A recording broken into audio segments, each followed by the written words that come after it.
heart's beating so fast I can't speak. I just want to see you. That's one thing. And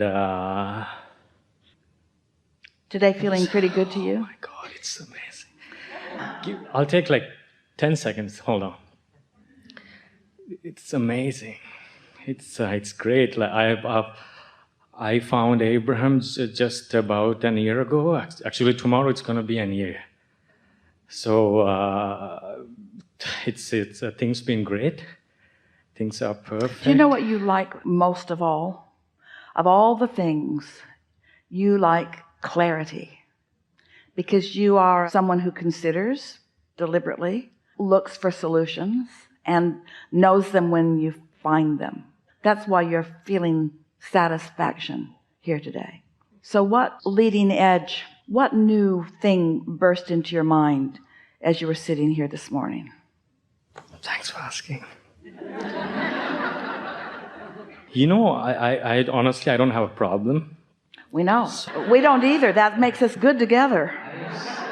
Like I said, I found you a year ago, but so things are perfect right now. So I came to this place over a thought which crossed my mind about 5 years ago. I just wanted to tell you that. Yeah. Maybe you can just say, okay, we can just leave after. Yeah. I thought that this is how everything started. So I thought that everything is connected. Yes. I started seeing that it happened like an epiphany, I don't know if I'm using the correct English word, like a realization. I thought epiphany, but that's what we're talking about. When you get in that receiving mode and things occur to you, that's what that is. That's what that is.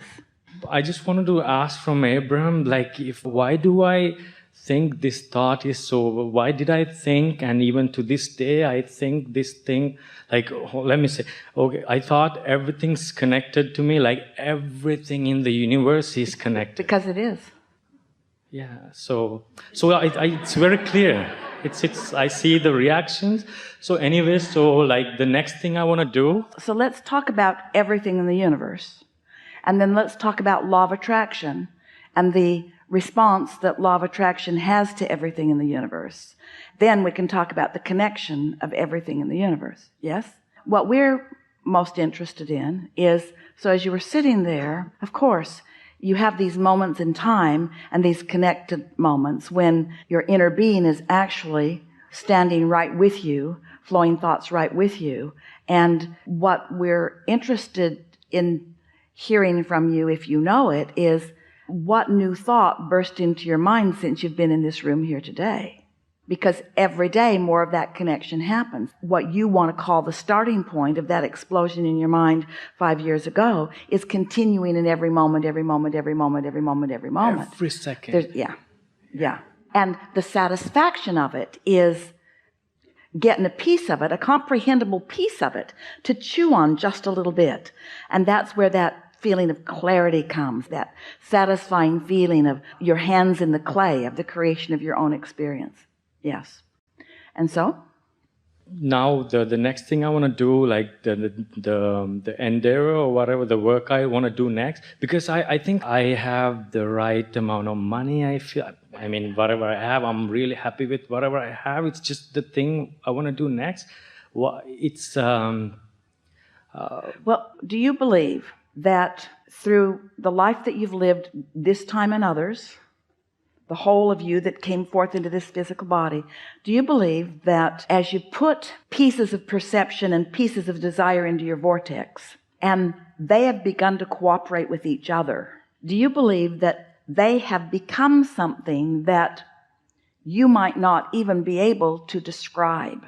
These aren't perfect words, but the sum total of what you've put there is actually more significant and more intricate and more magnificent than you could describe, because law of attraction has gathered cooperative components to it, and it has become more than even the individual pieces that you put there. Does that make sense to you? For years, Esther wondered this question. She said, Abraham, you said that we create our own reality, and then you also say that life will continue to surprise and delight me. And if I create my own reality, why am I ever surprised?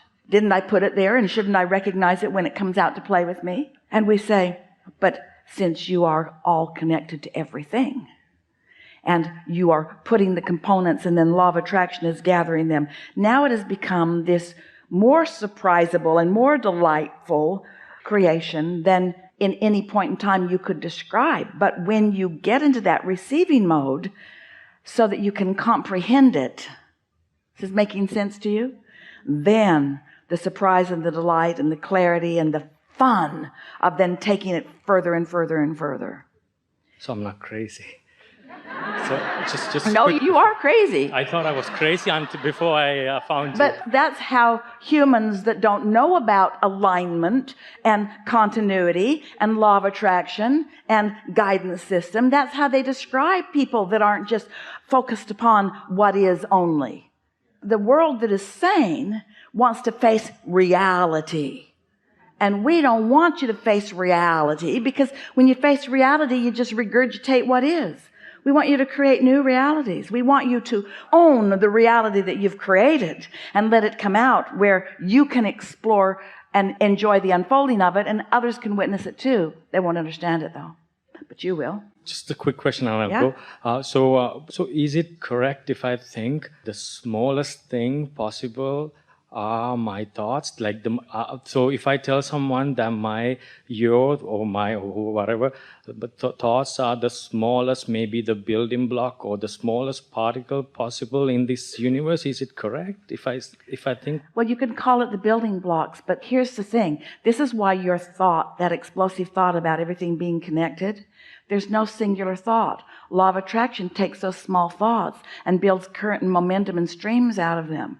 So there's no individual singular thought. Law of attraction makes them instantaneously bigger. And thoughts are not small in the sense that they are insignificant. They are everything. Let's talk about vibration, and let's talk about law of attraction's response to vibration. And then let's acknowledge that what a thought is a comprehension of a vibration, a recognition of it. So, for example, this is something you ask yourselves all the time. It's really amusing to watch you. If a tree falls in the forest and there's no one there to hear it, did it make a sound? And the answer is no. It made a vibration, but it wasn't a sound until a mechanism comprehended the vibration and recognized it as sound. So that's similar to what we were just saying to you. So there are vibrations that you want to call thoughts, and that's okay. And then there are comprehenders, there are receivers, there are recognizers of vibrations, there are interpreters of vibration. Interpreters of vibration. So when you decide that you're going to couple up, join your inner being, that you're going to become one with your inner being who has all of this wisdom and all of this momentum and all of this knowing, and you stop those silly thoughts of disregard for yourself or disregard for others or anything that's pushing against, usually through lobotomy or meditation, and you allow your vibration to rise, and now you're in full concert with your inner being. Now your clarity / comprehension of vibration is just off the charts. And then the universe makes sense. Then your next door neighbors begin to make sense. Then everything in the universe begins to make sense because the laws are consistent, you see. And then you can get on with what you came for. You don't need to really understand all of this. In fact, we've gone too far in description. It went right into the boring realm for many of you, any more than you need to understand the inner workings of your automobile or vehicle before you can utilize it. You don't need to get under the hood and work with the pulleys and the belts and the pistons and the computer thingies. All you need to do is get in the car and know what makes it go forward and what makes it stop and how to turn it. In other words, it's just a minimal amount that you know in order to really have satisfaction from the vehicle. Well, so you don't really have to understand all of these inner workings, but it's not hard to understand them because they are always consistent and because everything responds to law of attraction in the normal way. Just like when anybody jumps off of a building, they fall down. No one falls up. There's consistency in this. Yeah. And so? Yeah, so I just wanted to get it clarified because now you just answered my question, honestly. Because I thought to take my next step, I thought maybe I had to, maybe I had to understand. But here's the most all important of it. thing. To take your next step, all you have to have is an in the vortex impulse to step somewhere. Because you don't need to know the whole picture. And that's why we keep asking you the question, what was occurring to you just now? You're still adding to the definition of where you want to be.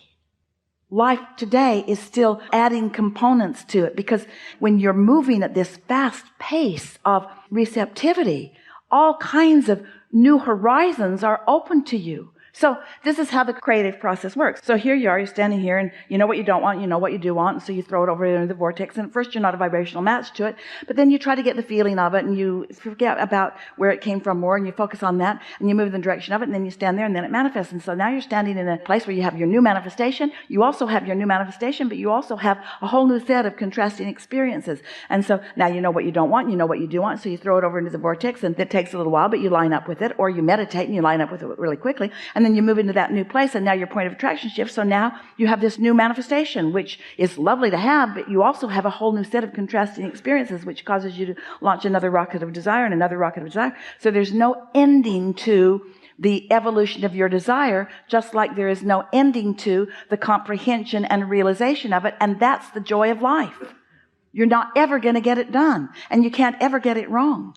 So you don't want to fast forward to know all the steps. You just want to know the step that you feel inspired to now. And you just want the step that you're inspired to now, the impulse to come from this connected mode, which leads us to something that we really want to say, and you're really in a receptive place to hear it. It's really a good idea throughout the day, as thoughts come into your mind or as experiences come, but mostly as thoughts come into your mind, that you ask yourself, what receptive mode am I in?